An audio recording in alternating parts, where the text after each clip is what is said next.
And we're back with some more of You're All Doomed, the podcast that chops through Friday the 13th, A New Beginning, 13 minutes at a time. I'm Greggy the Reckless. And I'm Brian.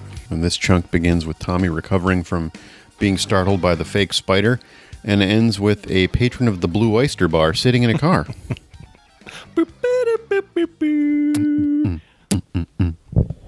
Yeah, so the young man who has dangled the spider to frighten Tommy jumps down from the boxes in the closet, and we are now introduced to tough-talking Reggie the Reckless, who we're just going to call Dudley for the rest of this podcast. He's played by the same kid who played Dudley on Different Strokes. And in another coincidence of child molestation, there was a very special episode, two-parter of Different Strokes, where Dudley was unfortunately touched inappropriately by a sexual predator. So, Was it Gordon Jump? He owned like a bike shop or something? Yeah, it was Gordon Jump, and he lured Arnold and Dudley into the back room and showed them like porno, and so it was super creepy. Gave them lots of ice cream sundaes. Yeah, it's a tough watch. Yeah, it's very disturbing. So yeah, we'll call him Dudley from here on out. While Reggie stands there laughing at Tommy, Tommy turns away and fiddles with his bag, only to spin back around wearing a shitty-looking alien mask and scares the shit out of Reggie. Yeah, now he's Reggie the pants shitter. Yeah. But this alien mask, so clearly Tommy is still making scary masks and stuff, but this one just looks a little bit shittier. And specifically the mouth on this alien mask looks like a prolapsed anus. The first thing I thought of was that old goatsy meme from the early 2000s, from the early days of the internet. It's just like really red and puckered and super gross. It's not the only mask he brought with him. He also removes a werewolf mask and some sort of like horned devil mask. I love that he basically only brings a duffel bag with him for his visit. We don't know how long he's staying there, but half of his bag is occupied by these stupid masks. Yeah, good point. And Dudley stands there kind of just like, wow, man, you are one freaky dude. You're a messed up guy.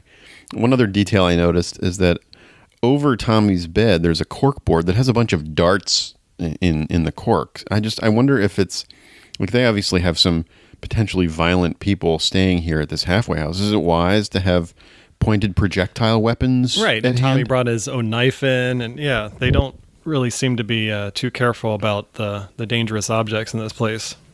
But their fascinating conversation is interrupted by the sounds of sirens outside.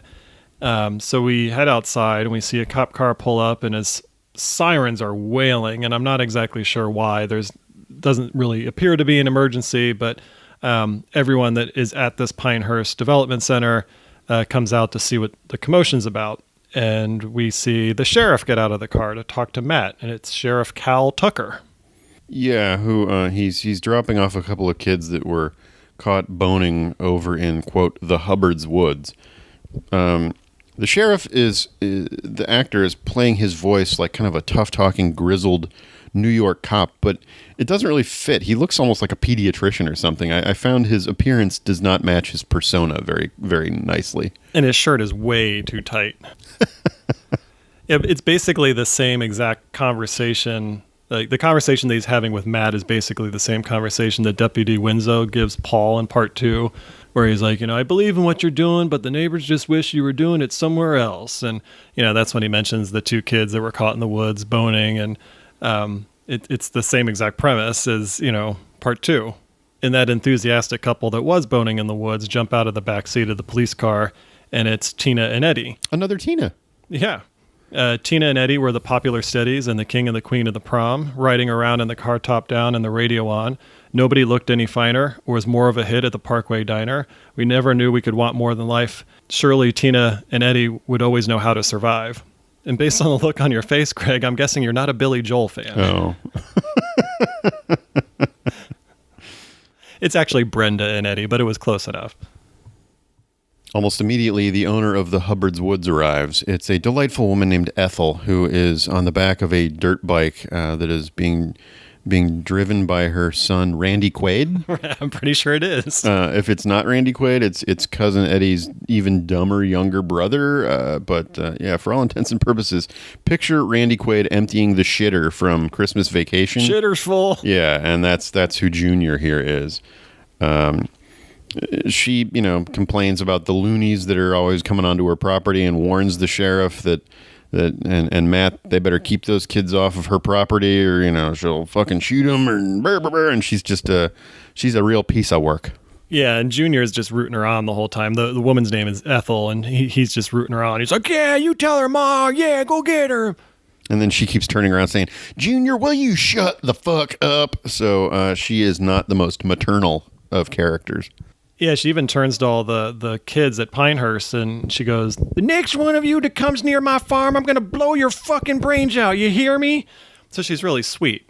And the sheriff tries to calm her down, and Ethel says not to come near her because she has a bomb. And she's like, you take one more step near me, and I'm going to blow us all up. So this woman is just an absolute mess. And just like that, Ethel and Junior drive away on their little dirt bike, and we see that Tommy was watching all of this unfold from his bedroom window, so he didn't even bother to come down. We cut to a very intense young man chopping wood, but we don't linger on him very long before we move over to an overweight simpleton with chocolate smeared all over his face as he ambles out of the house. He catches sight of two young women who are hanging laundry on the clothesline and wanders over to say hello. This is Joey, and he's going over to say hello to Robin and Violet. Yeah, the girls want nothing to do with Joey, and he's offering to help them with the laundry, and they tell him to leave, but he decides to help anyway, and of course he gets chocolate all over their clean laundry, and they freak out, and he's just like, fine, and that's when he starts to make his way over to someone chopping wood. Yeah, rather cluelessly, he wanders over to this young man, ignoring all warning signs. But this is Vic. Joey begins chatting incessantly, and Vic is clearly getting more and more irritated. Joey casually mentions that he's an orphan in a little bit of obvious screenwriting, but tries to offer Vic a chocolate bar, and Vic rebuffs him silently, continuing to chop wood. Joey then sets the chocolate bar down so that Vic can have it later. But enraged, Vic chops the chocolate bar in half with the axe, which offends Joey, who then storms off petulantly like, well, fine, then that's the way you can have it, and takes off. This proves to be Vic's breaking point. As Joey storms away, Vic unloads on Joey with the wood chopping axe in the back. Yeah, and just starts leveling him over and over again with the axe, and people are screaming and obviously horrified by what they're seeing, and we make a quick cut to Ecto-1 pulling up again. Yeah, the paramedics have arrived, while Vic, who is Victor J. Fadden, is carted off in the back of a police car. So, R.I.P. Joey. Yeah, we another example of a character that's introduced and quickly dispatched. Yeah, with he not much did background. not get a ton of screen time. Joey was played by an actor named Dominic Brascia. This was his highest profile role, though he popped up here and there, and later in life became a radio personality. He unfortunately died recently, so we say farewell to him.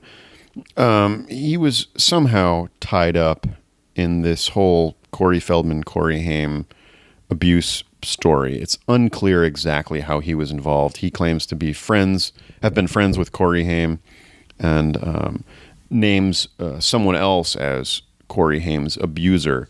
But yeah, he was apparently under investigation when he died after being accused of sexual assault against a minor, and it was later revealed that minor was Corey Haim. And again, it was under investigation, so there was no actual claims of proof, but they were looking into it, and it's a very messy situation. Before he passed away, he I think had accused Charlie Sheen of being the person, and Charlie Sheen denied this right categorically. It sounds like there was a really sordid backstory to this actor. Yeah, it's a very murky situation.